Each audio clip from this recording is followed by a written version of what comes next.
to those in the United States, and good evening to those participating from other countries. We have, as I understand, a large contingent from South Africa, which are 6 hours ahead of us. This is Michael Moffson. I apologize, but I'm in Long Island and have issues with Zoom, and so I've had to call in. On behalf of the Daniella Moffson Foundation, I want to welcome and thank our guest speaker, Beatie Deutsch. Beatie Deutsch is originally an American who made Aliyah with her husband to Israel in 2008. 4 years ago, at the age of 25, after having 4 kids, she decided she wanted to get back in shape and decided to run her first marathon. And within 3 years, became the fastest female marathon runner in Israel. The first marathon she runs is in Tel Aviv in 2016. And her first marathon, she finished in 6th place. She subsequently won the Jerusalem Marathon, Israel Half Marathon, and in 2019, she won 1st place at the Israel National Championships. Beatie was scheduled to represent Israel in the Olympics in Japan. And as understood, she was not going to be able to run because the race was scheduled for a Shabbat. As we all know, the Olympics had to be canceled. And hopefully the date that they select will not be on a Shabbat. That a religious woman may be running in the Olympics is both a record in itself and a major Kiddush Hashem. This is a remarkable story of a woman who, with no running experience, 5 kids, and running with a skirt and tichel, becomes the #1 female marathon runner in Israel.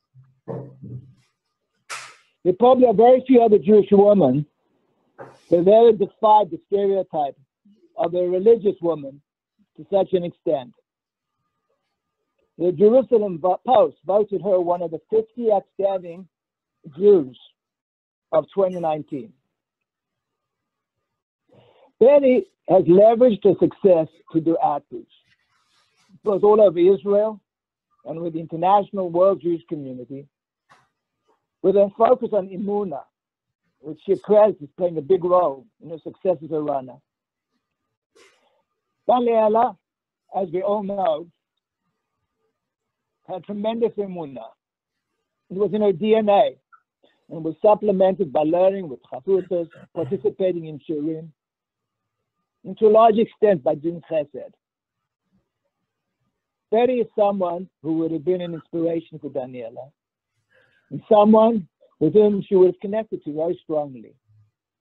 May Daniella's neshama have an aliyah on this pre-Shabbat Torah.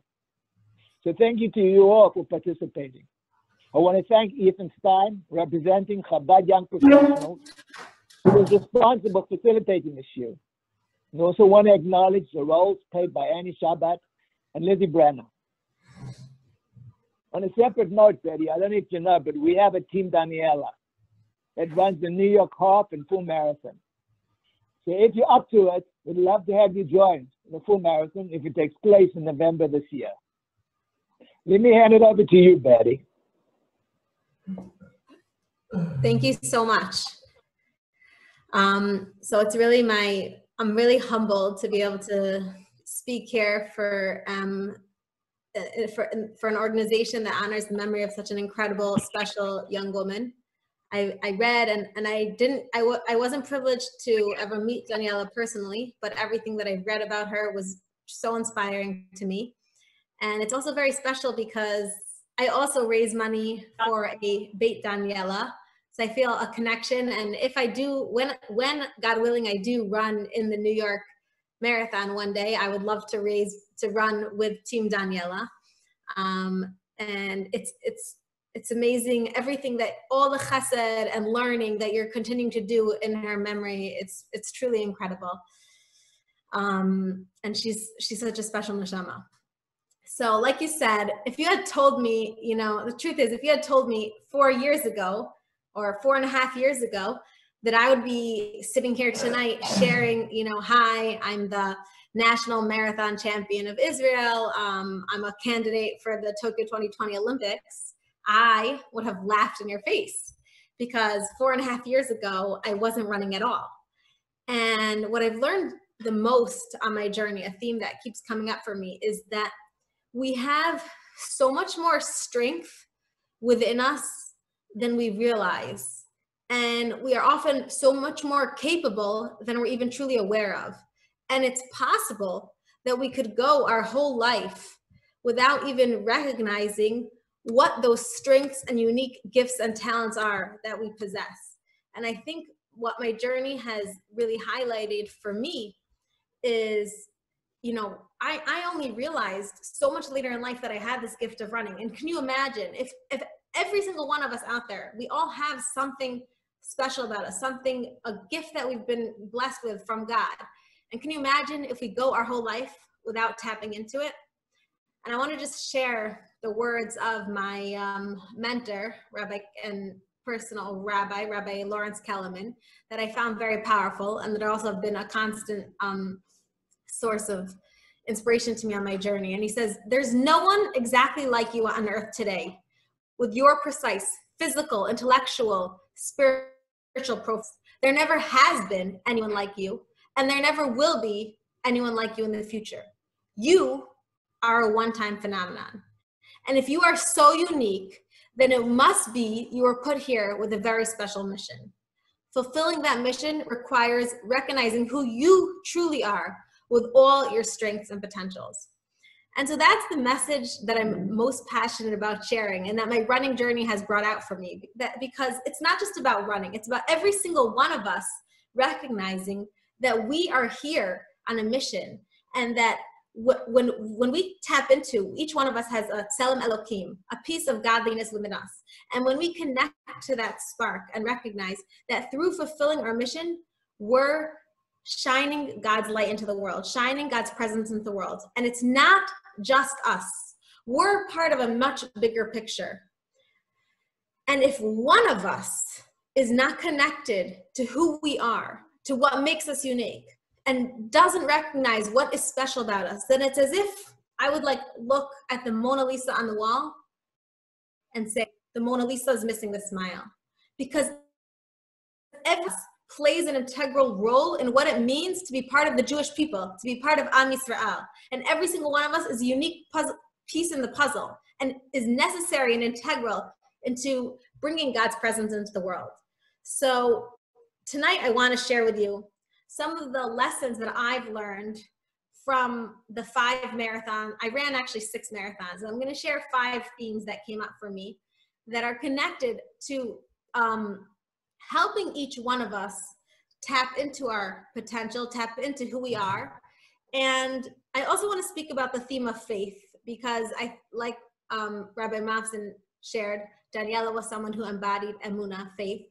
And I think we're all living during a time of uncertainty, during a very trying time in so many different ways. And more than anything else, we need faith. And there was actually an article that came out about me, Beatie Deutsch, Running on Faith. I loved that title, because really what has powered me through every single race is my emunah. So I want to share different facets of how we can learn to strengthen our own emunah. So I'm going to start with my first ever marathon, which was 4 years ago, February 2016. Now, obviously, you know, how did I go from being a total couch potato to running a marathon, right? I was like a super busy mom. I gave birth to 4 kids in 6 years, and I was working full time, and it was like taking care of myself was the lowest on the list, until it hit me that I was just so completely out of shape. And I had realized I like lost a part of myself, because I used to love being active and running. So I said to my husband, like when I had that realization, I said, that's it. I am running a marathon. Now, most people don't make that extreme jump. Most people often do the couch to 5K route, but I chose the couch to marathon route because I knew that I needed something to motivate me. I needed a goal that was going to help me get out there and be consistent in my training. And I realized that like if I had picked any other race distance, I could have kind of winged it. Like I could manage a 5K, a 10K, even a half without training that much. But no one shows up at the start line of a marathon without putting in the work. And I wanted to get back into shape. I wanted to do the training. So that's what I did. And I set a goal for myself and I gave myself 4 months to train. And I had to go out 4 times a week to run.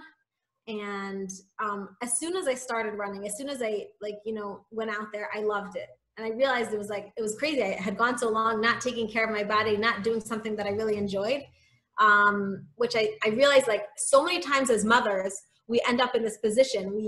We are busy taking care of everyone else's needs. We forget about our own needs. And I always say you can't pour from an empty cup. And it opened because as soon as I started running and giving myself that space, both physically and mentally, like I was so much of a better mother and spouse. It was incredible. So I fell in love with the running. I was really enjoying it. And obviously you don't run a marathon overnight. The training takes time. And slowly I built up in distance. I'd go out each week. My long run would get a little bit longer. And I remember when I signed up for the marathon, my husband said to me, how long do you think it's going to take you? Do you think you could run the marathon in 4.5 hours?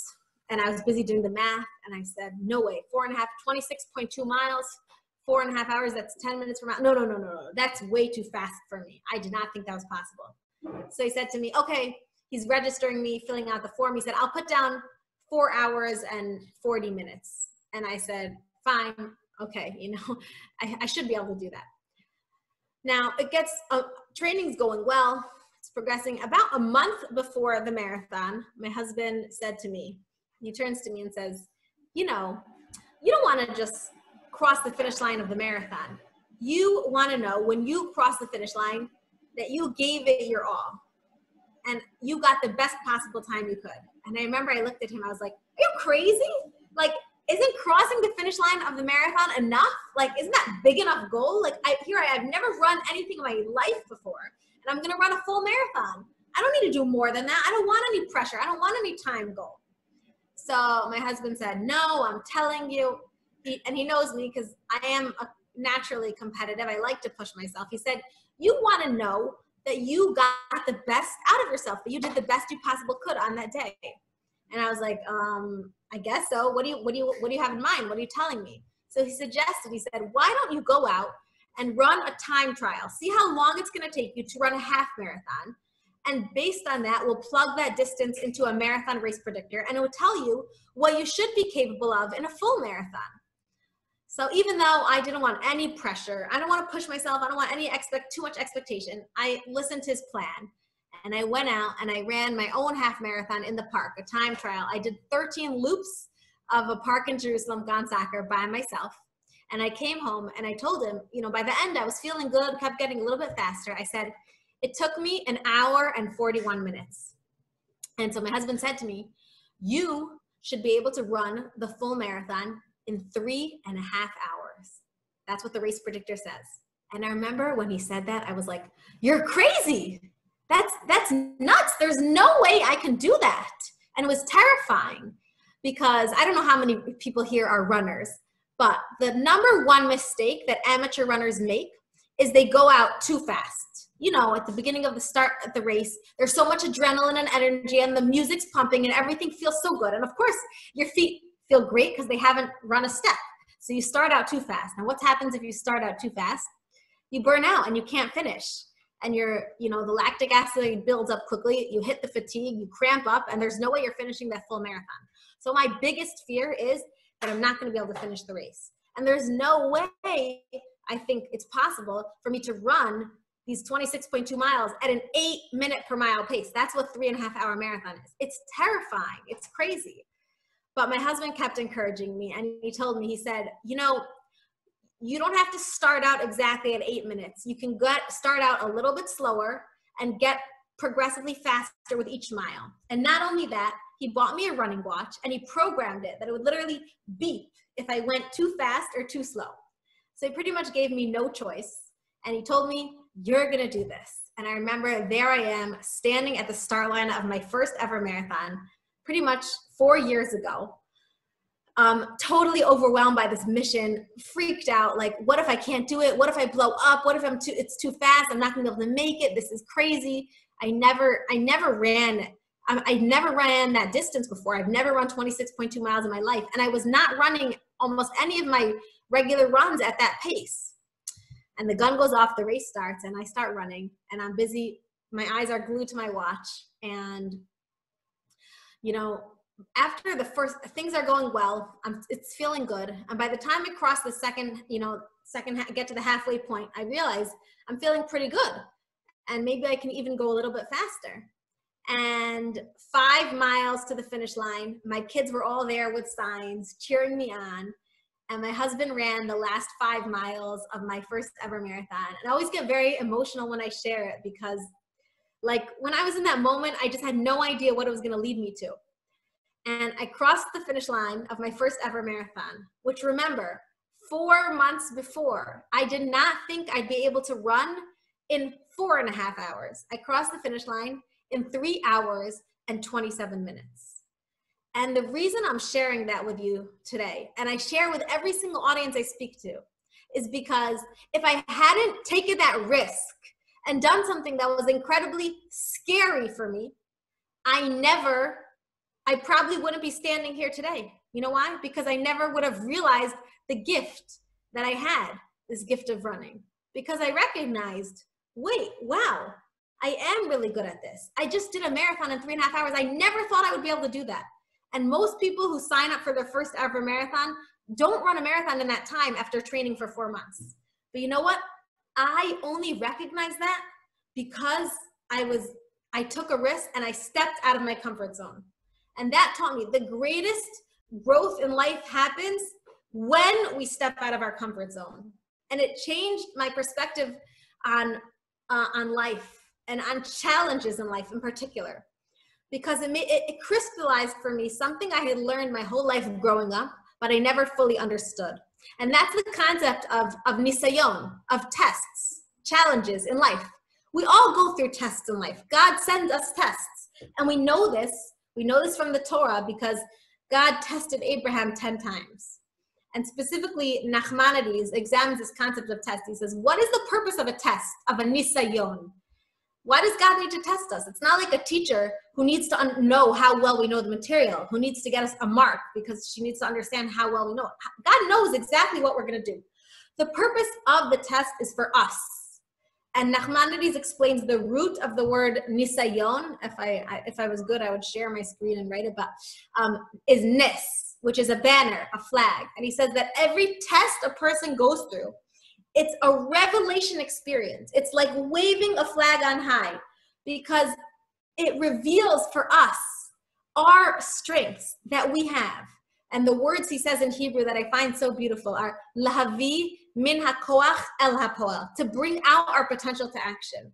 And that first marathon that I ran taught me that when we go through challenging moments in life, we have the chance to ask ourselves, how am I growing from this? How is this revealing something about me that I never knew before? What strength am I uncovering? Another layer of myself that I was not aware of before I ran through this moment. It's called the growth mindset, because, you know, even right now, we're going through such a challenging situation, and we can ask ourselves, how is this helping me grow and change and become better and become stronger? And that first marathon made me realize that only through going through the opportunities that push us out of our comfort zone do we take the next step of growth in our life. And we need to seek out those opportunities, seek out those challenges. So that's the first theme I want to share with you that I think is very much directly connected to the idea of faith. Because recognizing, having the faith and knowing that every challenge in our life that we go through is tailor-made and customized for you to become the best person you're meant to be, for you to grow from that experience and that opportunity. After that marathon, I was hooked on running, loved it. And the following year, I actually ran a marathon 7 months pregnant, the same course, Tel Aviv. I'm not going to go into that story too much. One thing that taught me is just the idea that our sages teach us, the words of the sages are, En davar omed bifnei haratzon, which means there's nothing that stands in the way of your willpower. And it's amazing because if you take the words ratzon, you can turn it around to form the word sinor, pipe. And what that teaches us is that our ratzon, our will, becomes a pipeline for God's blessing into this world. And God wants, when we channel our ratzon, when we channel our will, God sends us that blessing. He wants to help us in the way that we want to go in life, whatever we invest our energy to, and we show we're committed to this. We're going to go above and beyond to become that.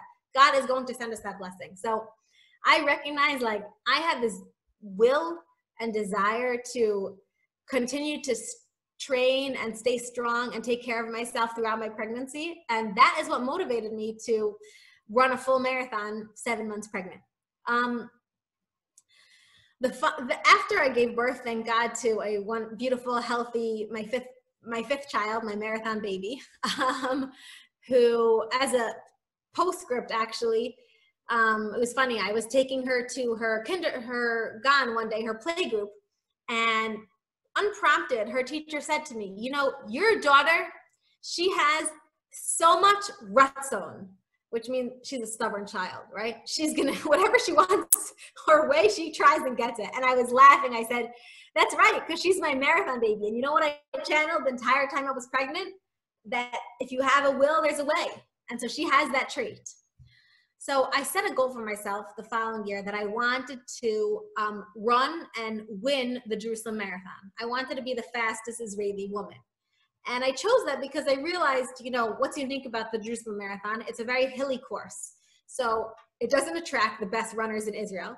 But I saw, like, previous women's times. They were all around 3:20, 3:18. And here I ran my first marathon ever in 3:27. So it seems doable. I should be able to, if I train a little bit more seriously, I get familiar with a hilly course, I have a shot at being the fastest Israeli woman. And I love a good challenge, so I was set out with this goal.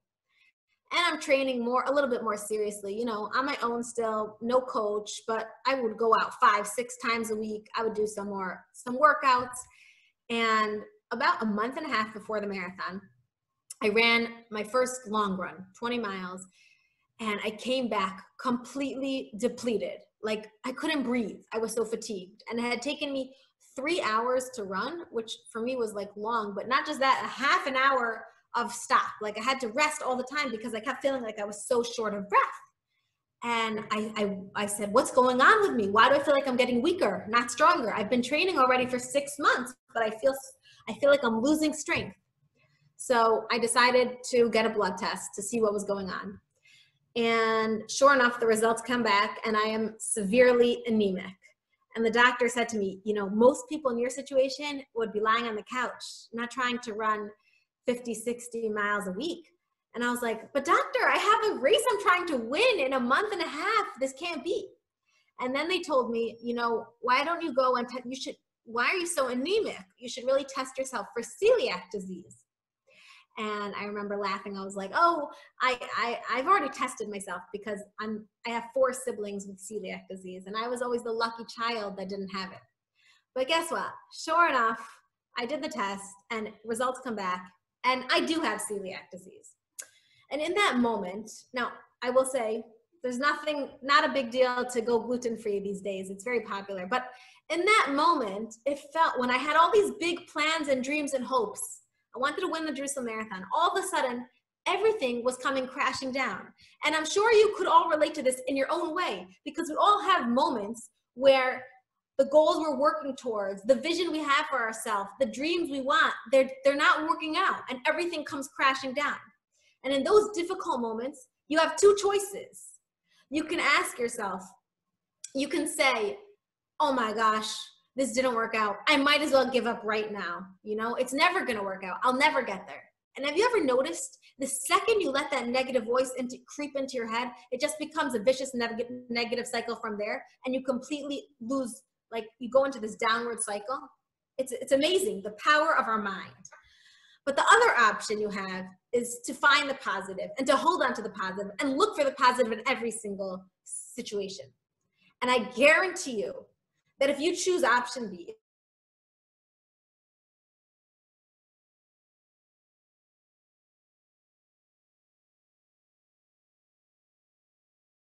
choose to hold as a result. So that was my perspective. I said, you know what? It's true. Things are not working out the way I wanted, the way I dreamed, the way I envisioned. But let me look on the bright side. Here, I had very serious health issues. And in 1 week, I got answers. Some people struggle with their questions for months. I know exactly what I need to do. Cut out gluten from my life, get more iron in my body. I should be good. And then I said, you know, I live in Jerusalem. And if I can't run the Jerusalem Marathon the way I want to this year, there's always another year. I'm going to be optimistic and stay on the bright side. And that's what I did. I started eating gluten-free, never looked back. And I got an iron IV. And thank God, within a month, I was really feeling a lot better. And so I was continuing to train, very optimistically, hoping I should be able to run in Jerusalem. And about a week before the race, I had an idea in partnership. That year, in December 2017, that year, I lost my 14-year-old cousin, also Daniella, as I said in the beginning, Daniella Pardes, to anorexia. Unfortunately, it was devastating for the entire family. She came out of the hospital. She was at the lowest point in her life. She didn't see her own strengths, and she ended up taking her own life. And her mother, who's amazing, who embodies this idea of staying positive during difficult times and overcoming any obstacle that she faces. She said, I don't want this tragedy to weigh me down. I want to turn it into something positive. I'm going to create a place called Beit Daniella for all children who are coming out of the hospital after struggling with mental health issues, and give them a space to help them transition from hospitalization to regular life, because they're not ready for school. That was this problem with Daniella. So a week before the marathon, I said, you know what? Let's make a campaign. Let's try and raise money to get Beit Daniella off the ground. You have a dream to start this beautiful home. I have a dream to win the marathon. And if we combine forces, we have an opportunity to really raise awareness for this cause. Now, I personally am terrible at fundraising. I hate doing it, but I stepped out of my comfort zone to do something that was bigger than me. And I attached the campaign to my personal bank account, and we got together a small team. And I remember standing there at the start line the night before the Jerusalem Marathon, my husband having a debate with me. He said, if you want to win the marathon, you shouldn't be wearing the Beit Daniella shirt because it's not dry fit. He's very technical when it comes to all the running things. And I said, you know what? If God wants me to win this marathon, I'm going to win it even if I'm wearing the Beit Daniella non-dry fit shirt. That's okay. And I'm doing it because I want to, for this good cause. I want to raise awareness. I want to get on the podium so that I can spread this mission. There I am standing at the start line this is the first race where I need to be right at the start line because every second counts, right? I need to get off the start line the second the gun goes. And I'm standing behind the 7-time winner of the Jerusalem Marathon. And if you can picture the scene, I should share a photo of it. It was so funny because the contrast is huge. He's tall. He is Kenyan. He's wearing his short shorts and his tank top and looks like a runner and looks like he belongs there. And I'm about half his height in my, head covering, my long sleeves, my skirt. Like I look like a, Yiddish mom out of a kitchen. I don't belong there. And I'm there and I'm determined to win. The gun goes off and the race starts. And I was running with the fastest runners, So my number one rule always is don't start off too fast. But here I am, and I feel we're flying, and I'm looking at my watch, and I can't believe how fast we're going. It's way faster than I planned. And I remember thinking, oh my gosh, what's going on? Why am I running so fast? But it felt so good.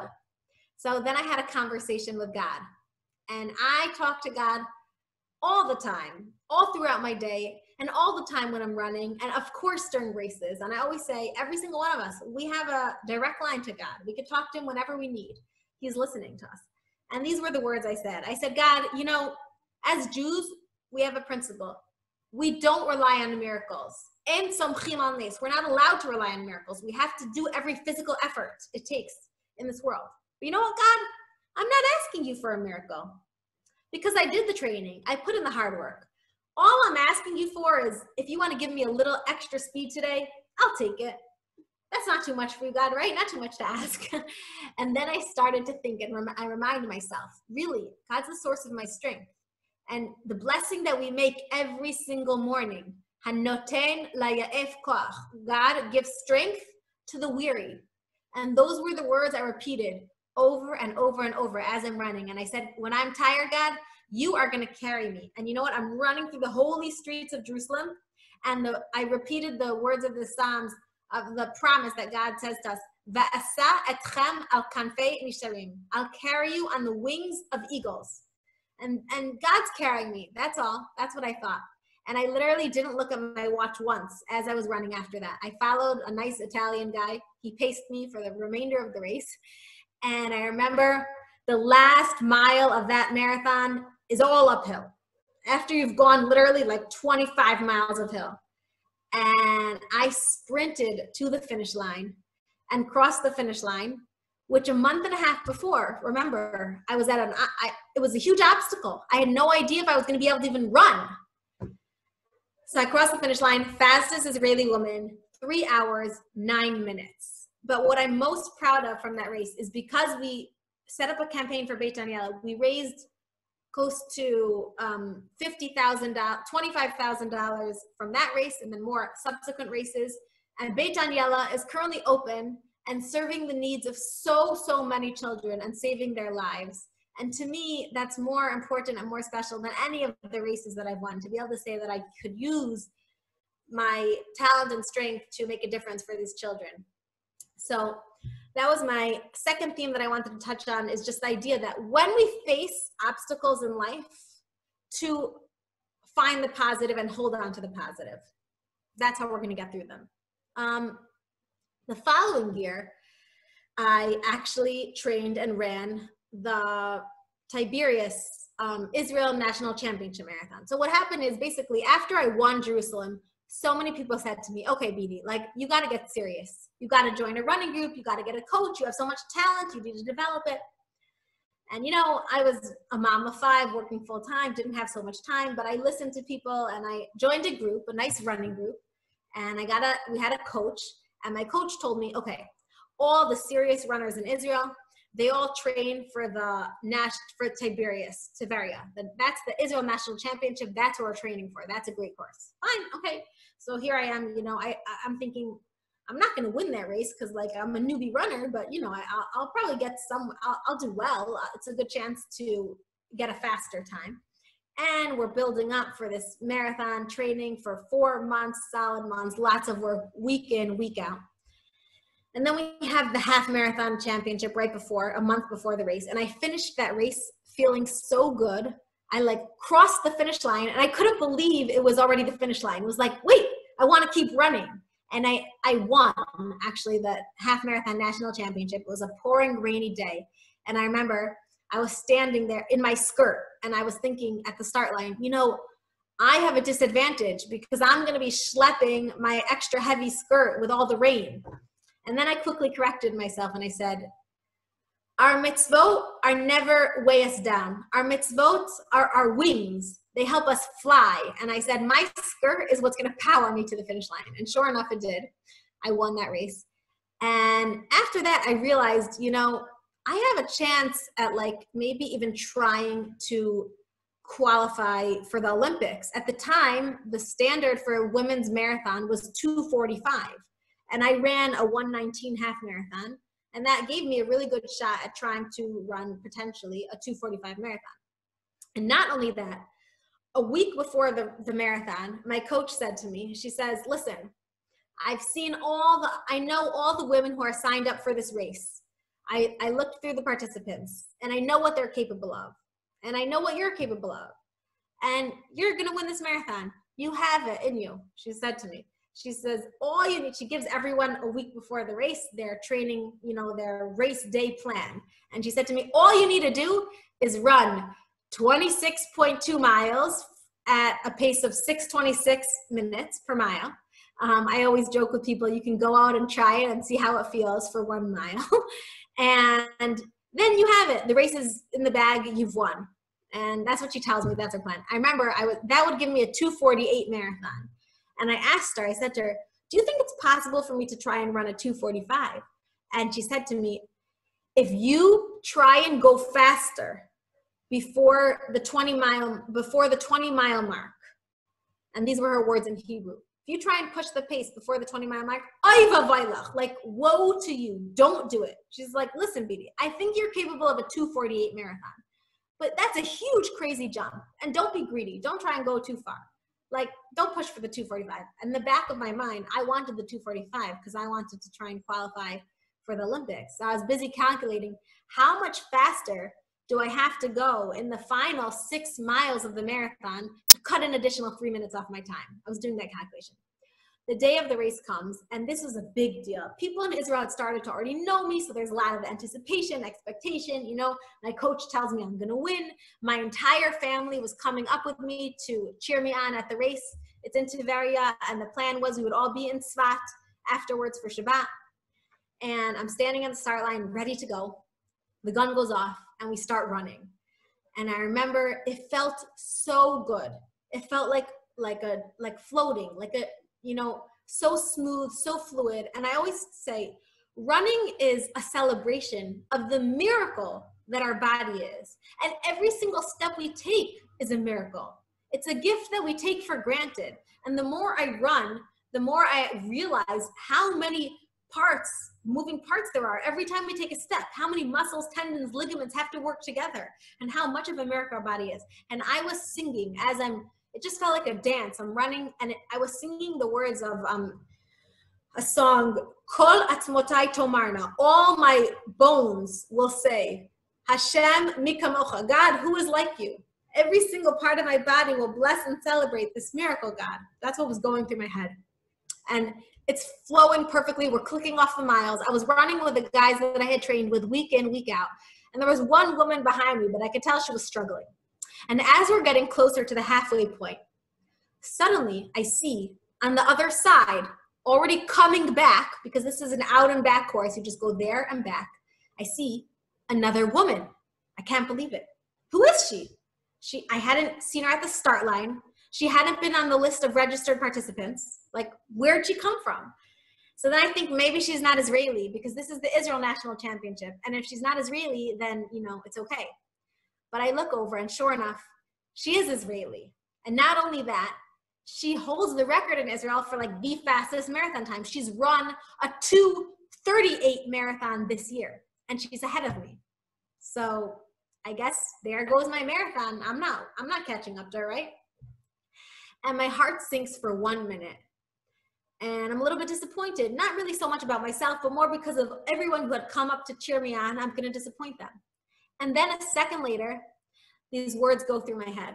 And this is something that I had kind of been meditating on every time I'd have a hard workout. I would say, if we recognize that we each have a tselem Elokim, a spark of infinity within us, and we're connected to God who is infinite, then really there are no limits to what we can achieve, because we are connected to infinity. We have that, and if we know He's the source of our strength, then anything's possible.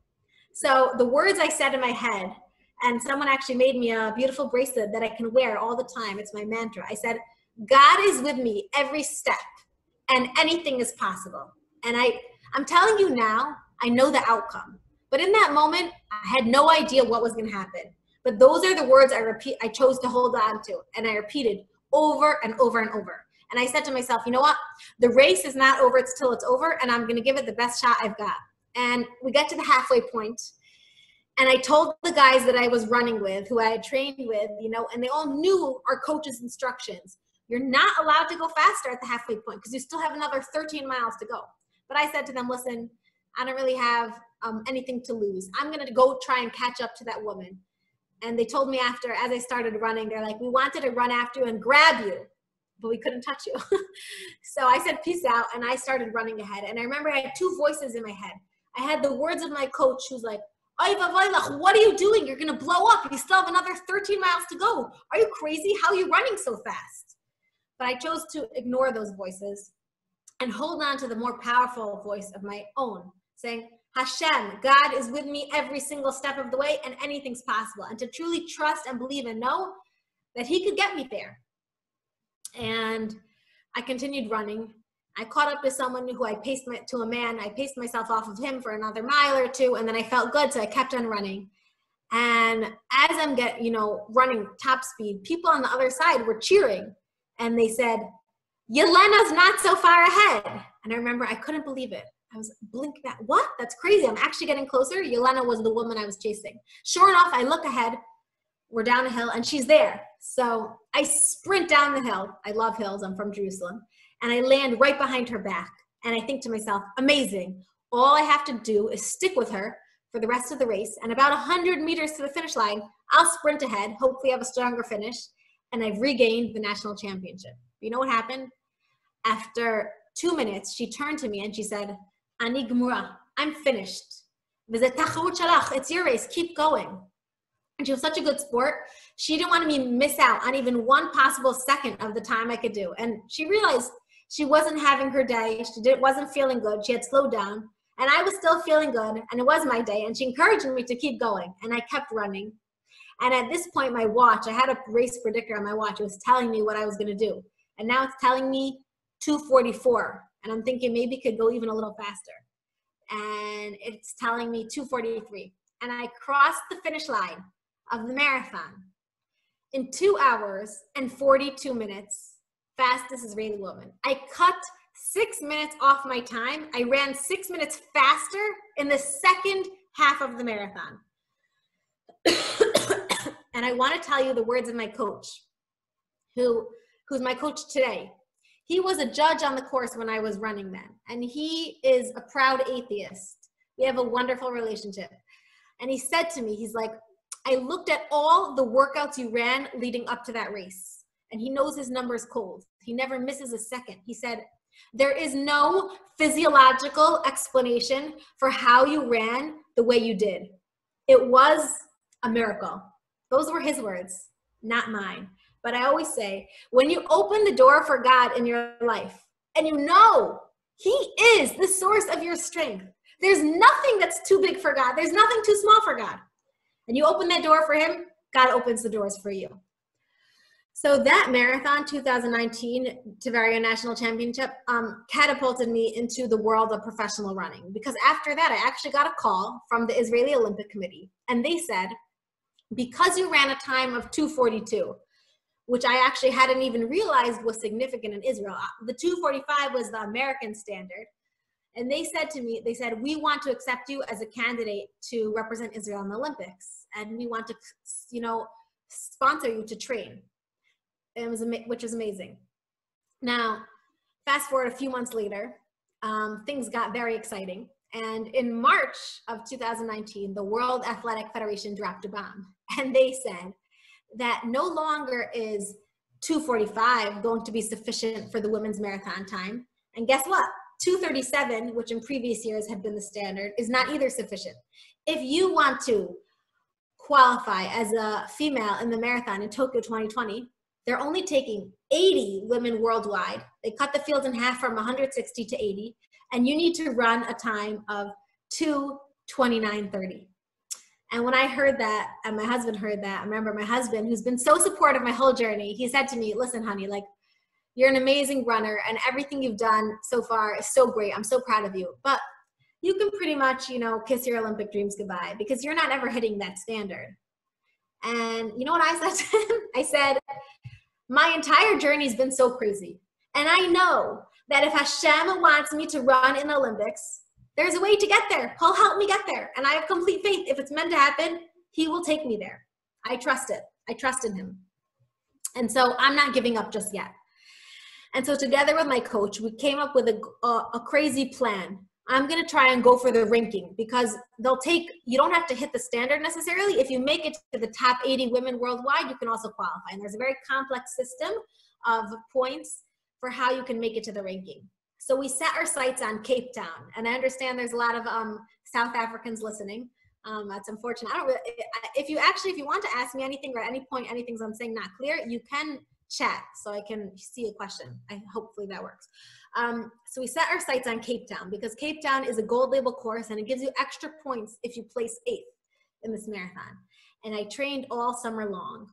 for this race. And 2 weeks before the race, we moved, which is never, which I wouldn't suggest or recommend, because moving is one of the most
I'm so sorry about that. I hope everyone's sort of still here. Okay, so we chose Cape Town, and then I was discussing how I moved 2 weeks before. Incredibly stressful. 2 weeks before a race, you're supposed to be in the most relaxed state of mind and training, and not supposed to be dealing with moving with 5 kids. And I remember I was having so much doubt and worry because, like, I have all this pressure to try and hit this 8th place, and all my runs leading into that in that taper time were feeling like horrible. And I had invested a lot of time and money. We went to do altitude training in Mammoth Lakes, California, and I'd made this complicated calculation of doing Cape Town over Berlin, but like I was filled with all this like doubt, like maybe I made the wrong choices. And then I show up to Cape Town, and normally this is a race that doesn't attract so many top runners. So I figured I have a better chance of trying to get 8th place here than if I'd go to Berlin, which is a super popular race. But guess what? This year, Cape Town Marathon had decided to make a bid to become a platinum label course. So they needed to bring in many, many elite runners. So all of a sudden this year, there were 18 other runners who were all faster than me. And like literally all had run faster marathons. My marathon PR is a 2:42. They were all faster. And I remember sitting there thinking like, God, what'd you do to me? Like I had this whole plan. Why are you messing things up for me? Feeling so overwhelmed and frustrated and worried. And then over Shabbat, I took a deep breath and I read something in a book called Born to Run, actually, that was talking about the secret to success in running is when you run from joy.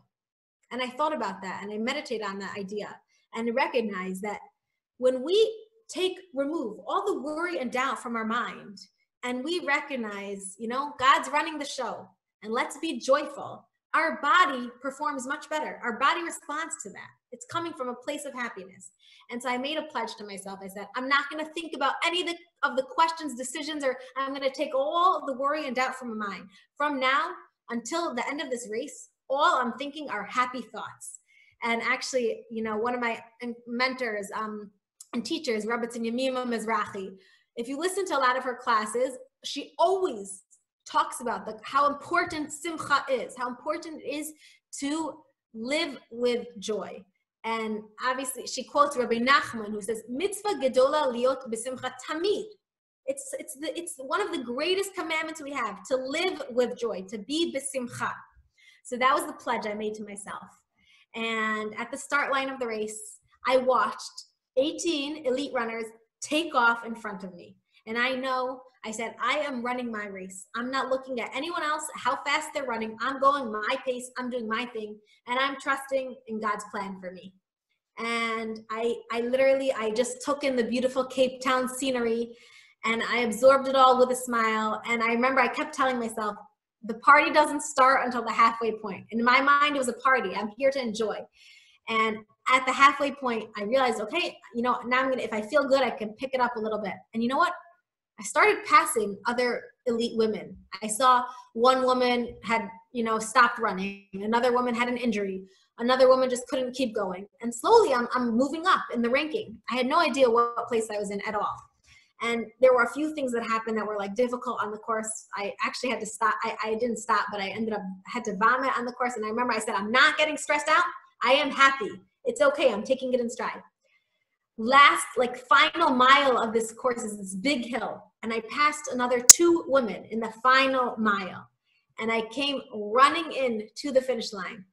8th place female, 2:36, which was exactly the time I needed to hit the ranking that I needed. And I remember I was so overwhelmed with gratitude to Hashem. It was my joy that carried me through. And it's something that I continue to do. You will get the best results out of yourself when you approach it with faith. Emunah and Simcha, they're so connected. Something else I want to share with you is the Tiberium Marathon that I ran this year, which was a national championship. Now, as a coach, and I realized, hey, we're in a much better position with ranking, and we did all our calculations of what I would need to do in Tiberia to hopefully make it to top 80. That's my goal, right? About 3 weeks before the race, my husband, my ever supportive husband, who always does his math, says to me, guess what, Beatie? Things have changed in the ranking, and women have gotten faster. So if you want to make it to the top 80, you know what? A 2:34 is no longer going to cut it. That's what I thought I needed to do. He's like, you need to run a time of 2:32:39. He did all the math. Okay. That seemed crazy. Remember, a year ago, I ran a 2:42 marathon. He's telling me I need to run a 2:32. And not only that, I had just run a half marathon in 1 hour and 15 minutes. And I felt like I had given it my all. And now I'm supposed to be able to run double the distance and only take 2 minutes longer. It just seems illogical. But I never lose faith in the plan that Hashem has for me. And I always give it my all. I need to, right? If I'm trying to get somewhere. So I said, okay, if that's what I need to do, I am going to trust that if Hashem wants me to get there, I'll be able to do it, even if it seems crazy. And I remember the day before the race, I had the privilege the race takes place in Tiberia. Tiberia is one of the 4 holy cities in Israel. And Tiberia is where many amazing, incredible, special rabbeim, holy rabbis are buried. So I had the privilege to go and pray at the gravesite of Rabbi Meir. And I'm sharing this because one of the things that I've learned, emunah, our faith, is intrinsically connected to tefillah, to prayer. The two go together. And you can't have one without the other. And those two things bring us closer to dveikut, to connection with God. So I had this incredible opportunity to pray at his grave, the holy Rabbi Meir. And Rabbi Meir Baal Hanes, who was said to bring miracles for people. And I remember thinking, you know what, when I pray, I'm going to be asking God to help me to get the time that I need to make the ranking, to make it to the Olympics. And you know what, when I stood at his gravesite, you know what words came out? I connected to the idea that his name is Meir. And Meir, the root of the word is or, light. He brings light to the world. And that's what spoke to me. And I said to God, I just want to be a vessel for your light, to shine your light into this world. And I just prayed to God. On that day, I said, God, help me shine your light into the world, and help my children bring your light into the world. And help me be a mother that supports and encourages her children to bring your light into this world, to raise my children to keep Torah and mitzvot. That was my prayer. And every single one of us, we all are vessels of God's light in our own unique way. And we can all pray to ask every single day, whatever we're going through, God, let this challenge help me bring your light into this world. help me use this day to bring your light into this world. So I said that prayer, and I got to the race the next day. And I was so calm, like completely calm, even though I'm really about to do, again, mission impossible. And I was very lucky. I had a pacer, someone who was going to run with me for the first 20 miles. And then the last 6 miles, I was supposed to be on my own. But he would set the pace. We were doing exactly the pace we needed to hit the time of 2:32. And it was amazing because we ran through the first half of the race, like perfectly on pace, even a little bit faster. And it felt so good. And I was following his feet and just smiling away. You could ask anyone on the course. I was smiling at every person I saw. At around 20 miles, things started getting a little bit harder. Started to feel, you know, they say the last 6 miles of the marathon, those are the hardest, you know. And I'm feeling like, oh my gosh, I don't know if I'm gonna be able to do this. And this is when my pacer is supposed to drop off. He's supposed to, you know, finish his job. But he saw that I was struggling, and he said, okay, I'll keep going, because I was all alone. I was the fourth person on the course, and I was the only woman, the first woman. And there was no one, there were 3 guys ahead of me, not in my range. So he kept running, and I just kept following. And, you know, he ended up running all the way to the finish line with me. And those last 2 miles were the hardest thing I've ever done. And in those moments, and one of the things that I like to share is when we're running and we're pushing ourselves to get those seconds, you know, it's not about the seconds in the race. It's not about those. Why do we care so much about those seconds? Because what I say is every single moment is what defines us. And my mantra I tell myself is define yourself. And you define who you are by the choices you make in those moments. When you feel fatigued and you want to quit and you feel defeated, do you let yourself give up? Or do you, in that moment, hold on to the strength and say, I'm becoming a better person through overcoming this? And whatever it is in your life that you go through. And so those choices are what define us as human beings. So I held on to every single second. And I crossed the finish line. I've never felt worse at a finish line, but I was smiling inside. It was so painful. It was so hard because I knew that I had left it all out on the course and I had given it my all. And I crossed the finish line in 2 hours and 32 minutes. And that, thank God, that moved me up to the ranking of number 80 worldwide. So I want to just end off by updating you all what the current situation is, because the Olympics were postponed. So 2 interesting things happened with the Olympic date. They moved the date of the marathon from, it's normally every single year, the women's marathon takes place on a Sunday. The first Sunday, the men's marathon is the following Sunday.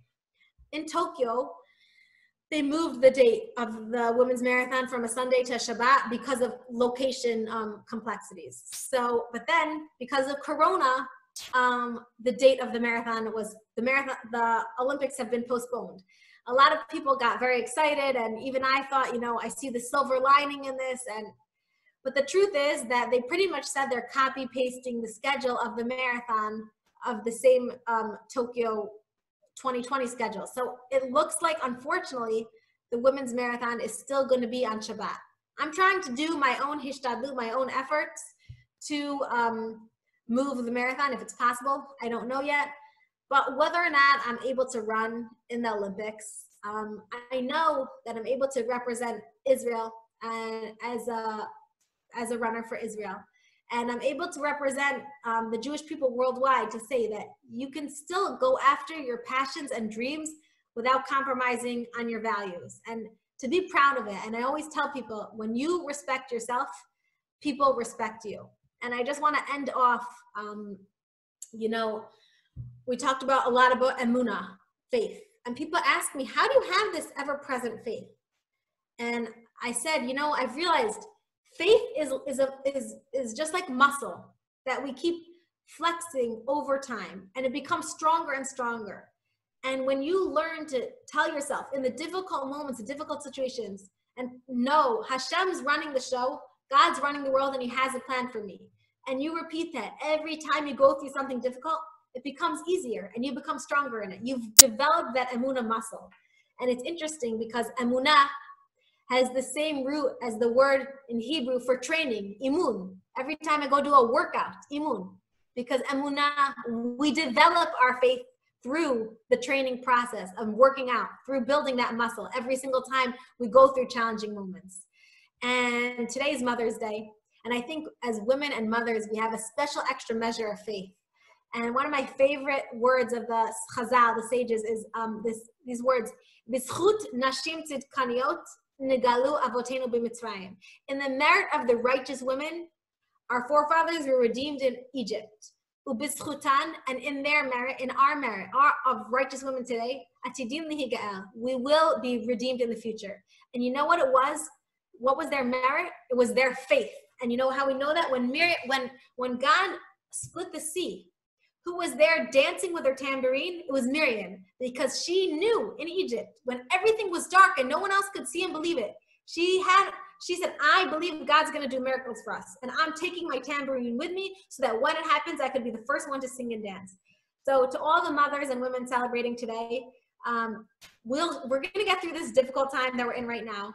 And it's our faith, God willing, that is going to take us out of exile to redemption. Thank you for letting me share my story, and maybe I could take a few questions. If I see one question from just someone from South Africa, what would I say is my life motto, and what advice would I give to someone who wants to start running? So I have a lot of life mottos, but I shared two of them. But like, really, I live my life, first of all, by I want to become the best version of myself, and by acknowledging, you know, Hashem is with me every step of the way, and anything is possible. And what advice would I give to someone who starts running? Get out there and start, and start small and slowly build up. Running is a process, and you know, there's so many great plans out there where you can do it in intervals. You can switch from run to walk, and if you want to start, just all you need is that will, that desire. You don't need much. Like, the reason I chose running in the beginning was because I didn't belong to a gym. I didn't have a treadmill. I didn't have fancy running shoes. I didn't have anything, but I didn't need anything. I just needed that desire to get out the door and go. And if you want two things to make it easier, have a running buddy who can hold you accountable, and set a goal for yourself for something you're training for so that you're working towards it. I know there are no races right now, but there are virtual races, and you yourself could just pick a distance that you want to be able to run yourself. One other question someone asked I see is, how do you manage to juggle your kids and running? So I think I'm like any other working mom. We all have to juggle a lot. I always say that I used to work full-time and try and fit my exercise in on the side. Now my job is running, so I'm really, really blessed that it doesn't, you know, I have more time. And I know that to be a good mother, I need to take care of myself. I need that space and outlet. And when I come back from a run, I'm so much more energized and have the presence of mind to deal with my kids. So it's a must for me. And one thing, like I said, I'm so passionate in empowering and encouraging moms to make that time for themselves, because I saw how much it transformed my life. And I went 6 years without doing anything, without exercising at all. And I thought I was being a good mother. But you know what? I was suffering so much from it. And I was so much better mother when I started taking care of myself. So if you want something badly enough, you'll prioritize and find a way in your schedule to make it happen. And this should be something that's important to you, to take care of yourself. One more question. Why did you think of a marathon as the thing that would help you? Why not something else? Because I recognized about myself that I'm very goal-oriented, and that goals are what motivate me. And what I wanted most in my life at the time was consistency in exercise. Like, I wanted to be able to say, I run 4 times a week. And I knew that the only thing that was gonna like make me do it is if I have this goal to train for. And a marathon is something that you cannot show up at the start line without training for it. Like, you have to put in that work. So by setting the goal of the marathon, I was helping myself get to that point of consistently running. And it worked, because once I ran that first marathon, I was so hooked on running. I just did it automatically, and I loved it. And it really helped me in my own life. Do you daven before or after your run? So if I run very early in the morning, which a lot of times I do, I'm finished by 8:15, and I daven after. Sometimes I daven, sometimes while I'm running. Like the morning blessings I'll make while I'm like circling. I see the like sun come up. It's really nice, and I will make the blessings. Then I don't daven Shemona Esrei or anything more like while I'm running, but I'll make the morning blessings then. Okay, I think I answered everyone's questions, and it was really so special to speak to all of you tonight. You can follow me on Instagram, Marathon Mother. You can see a peek into my life. I share a lot of my training, my kids, my life mantras, philosophy, what I eat, how I do it all. So you can follow me there, and this should be, and all the learning and whatever we take on as a result from this should be an aliyah for Daniella's neshama. Just briefly, on behalf of the family, on behalf of the Daniella Moffson Foundation, and on behalf of Echad, which is a local organization dedicated to Daniella, we want to say a huge thank you to you, Beatie. Your words and each and every one of your points were so inspiring for me personally. It was life-changing. Each of these points, if we can inculcate it into our lives truly will be fuller lives, lives that have more meaning, and lives that have more purpose. As my brother Michael said at the outset, you are truly a Kiddush Hashem. And it's so appropriate that you are speaking in memory of our niece, Daniella, who really epitomized every one of the messages that you said this evening. But even more significantly, as Michael actually mentioned at the outset, you would have been a mentor to Daniella, somebody that was able to take the seeming unholy and make it holy. Somebody that was able to go into an area where there ostensibly was not Kedusha and make it into Kedusha. So once again, on behalf of everyone, I want to thank the organizers that put huge effort into making this event happen. My WhatsApp have been continuously receiving messages from listeners, how inspired they were from your talk. May we all go into Lag BaOmer and go into Shavuot with these messages that you've shared with us. And please God, we should be able to change our lives just as you have changed your life and changing the lives of so many other people. Thank you very, very much. Amen. Thank you.